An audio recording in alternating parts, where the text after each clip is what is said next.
palavras do calão que são de origem quimbundo. Primeiro temos cangar. Cangar significa pegar. Vem do quimbundo e é utilizado no português de Angola ou no calão. Cangar significa pegar forte, agarrar. Depois temos zungar, que vem do kuzunga, que quer dizer rodopiar, girar, ir daqui para ali. Zungar, vem do kuzunga, é de origem quimbundo. Depois temos semar.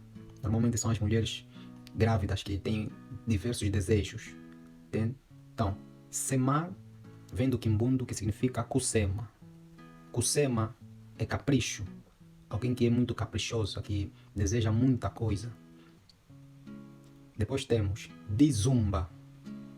Dizumba vem do quimbundo, que significa cheiro. Ok? Dizumba quer dizer cheiro. Depois temos mainga. Mainga vem do quimbundo, que significa sangue. Mainga significa sangue. Depois temos kibutu. Kibutu, essa palavra tem origem quimbundo e significa ou quer dizer saco grande, um saco de grande dimensão. É o kibutu. Fulucar. Fulucar é uma palavra de origem quimbundo que vem do verbo kufuluka, que significa ferver ou espumar, não é? Temos também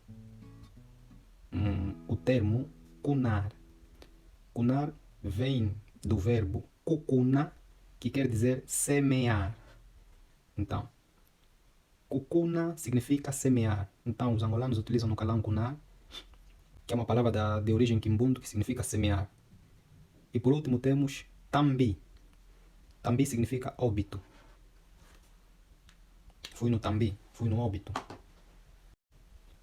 Xalé no morrendo em Zambi.